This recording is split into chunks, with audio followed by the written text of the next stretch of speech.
การปรับตัวของผู้เป็นสื่อยิ่งต้องได้ทบทวนเพื่อ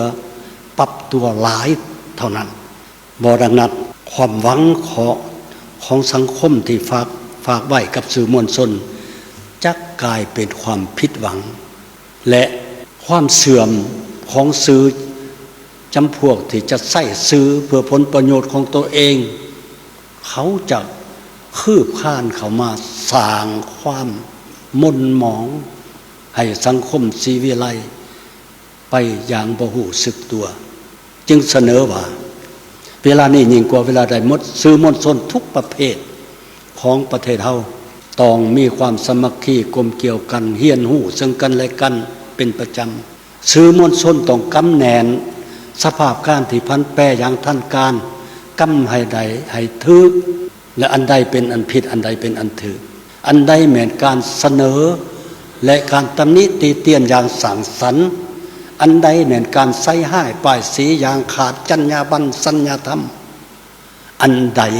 แม้นแสดงออกเพื่อการพัฒนาที่ก้าวหน้าอันใดแม้นการที่มีจุดประสงค์เหยียบย่ำทำลายคนอื่นเพื่อเงินเพื่อความมั่นเพื่อความสะใจส่วนตัวยุคนี้ประชาชนของพวกเรามีความตื่นตัวสูงขึ้นแล้วตื่นตัวนี่แม่นตื่นตัวทางการเมืองทางจรรยาบรรณทางความเป็นศาสตร์ผู้มีเจตนาหลอกลวงประชาชนเพื่อให้ตนได้อยู่เป็นวันๆไปเขาก็ฮู้คนลาวจำนวนหนึ่งเมื่อเขาอดทนบ่ได้ก็ต่อกับข่าวที่ออกมาที่กระทบถึงจิตใจของเขาก็เอามาตอบโต้อย่างเผ็ดมันเผ็ดร้อนคือกันอันนี้ก็พอเข้าใจได้แต่คนจำนวนหนึ่งเฮาสังเกตเบิ่งดูเฉยๆถ้านำเอาข่าวบิดเบือนอกุศลออกมาแล้วผู้ออกมาเผยแพร่นั่นบ่เห็นเขาออกมาให้คำเห็นหรือคำตอบโต้ใดๆก็ย่าว่าเขาบ่ฮู้คิดบางที่คนเหล่านั้นก็บ่อยากออกมาตอบต้านออกมาให้คำสิแจงอีหยังก็ย้อนว่าเขาบ่อยากลุดตัวลงต่ำให้เพียงกับกลุ่มคนดังกล่าวนั่นต่างหากคิดเบิ่งให้ดีบรรดานักสื่อมวลชนที่ฮักแพงทั้งหลายเวลานี้ยิ่งกว่าเวลาหมดการต่อสู้ระหว่างสองเส้นทางของสื่อมีความเข้มข้นขึ้นทุกๆมื้อทุกๆชั่วโมงข้าพเจ้าคิดว่าความจริงย่ำใดก็อยู่เหนือความบิดเบือนสัจธรรมย่ำใดก็ชนะอธรรมสื่อมวลชนย่ำใดก็ต้องอยู่ในสภาพเฮียนหูอยู่ในสภาพเกี่ยมพร้อมต่อสู้เพื่อให้ได้ศรัทธามาด้วยความสัจธรรมจากความเป็นจริงสื่อมวลชนที่ดีจะบ่หย่านกลัวที่จะต่อสู้เพื่อความเป็นธรรมเพื่อความศรัทธาของประชาชนสื่อมวลชนลาวต้องผ่านพายใดบรรดาปัญหาที่เป็นอุปสรรคเพื่อก้าวเดินไปสู่การรับใช้ประชาชนรับใช้สังคมและสังคมจะสนองตอบมาโดยความศรัทธาความเสื่อมั่นต่อสื่อที่ดีของพวกเราข้าพเจ้าหวังว่าทุกๆการจัดตั้งของพรรคของรัฐที่ถือหมอบหมาย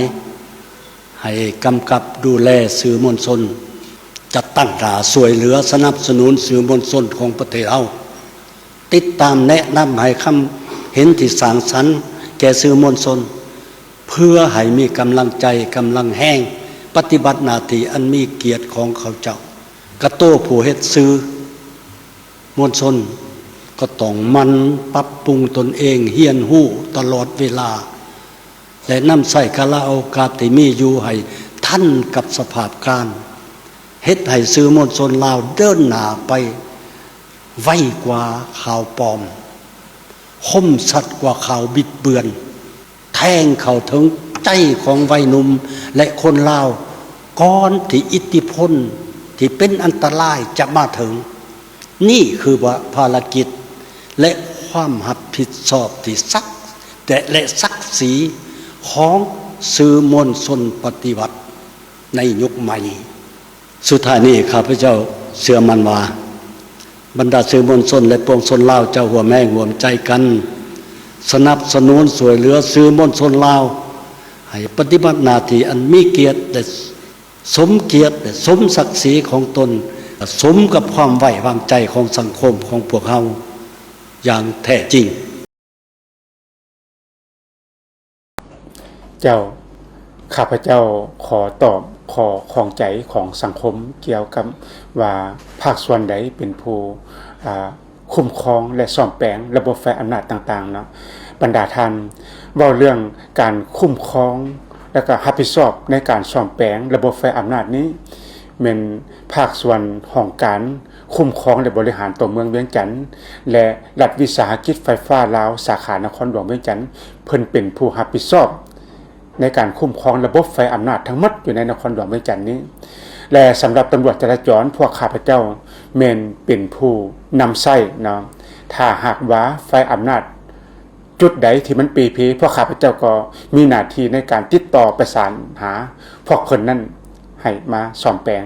ให้มันใช้ได้ตามปกติเนาะเพื่อเป็นการอำนวยความสะดวกให้แก่ผู้ใช้รถใช้ถนนในปัจจุบันนี้แม่นมีไฟอำนาจหลายจุดที่มันปีพีอาจจะเป็นย้อนฝนตกแห้งบอกหรือว่าไฟใหม่สายไฟช็อตจังได๋ก็แล้วแต่เนาะก็ขอเรียกร้องไปยังภาคส่วนที่เกี่ยวข้องต่างๆให้รีบร้อนมาซ่อมแปลงระบบไฟอำนาจแต่ละจุดที่มันปีพีไปนั่นตามที่ข้าพเจ้าได้เว้ามานั่นเนาะให้มันใช้ได้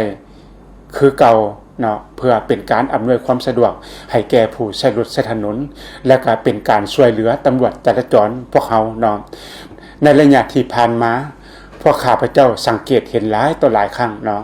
ว่าเรื่องระบบไฟอำนาจที่มันปีพีหรือเบื้องหนึ่งขาดเบื้องหนึ่งหุงเฮ็ดให้นักขับขี่มีความสับสนและก็นำไปสู่การเกิดอุบัติเหตุเนาะเพราะว่าผู้ที่อยู่เบื้องไฟอำนาจใช้การได้ก็ปฏิบัติตามกฎของไฟอำนาจผู้ที่อยู่เบื้องที่ไฟขาดอันนี้ก็บ่ฮู้อีหยังเลยแหละก็ไปอันนี้แหละมันเฮ็ดให้มีอุบัติเหตุเกิดขึ้นเนาะฉะนั้นเพื่อป้องกันบ่ให้มีข้อผิดพลาดหรือป้องกันบ่ให้มีอุบัติเหตุเกิดขึ้นนั้นก็ขอให้สำหรับผู้ใช้รถใช้ถนนก็ต้องปฏิบัติตามกฎระเบียบจราจรอย่างเข้มงวดและก็ให้ปฏิบัติตามหลักการแท้ๆเนาะเวลาเข้าสู่ทางแยกที่บ่มีไฟอำนาจหรือไฟอำนาจเปเพสำหรับผู้ที่รับผิดชอบในการซ่อมแปลงก็ขอให้ลงมาซ่อมแปลงให้อย่างรีบด่วนเนาะเพื่อให้ไฟอำนาจนั้นนำใช้ได้อย่างเป็นปกติเพื่อป้องกันบ่ให้ผู้ใช้รถใช้ถนนเกิดความสับสนและก็เกิดอุบัติเหตุนั้น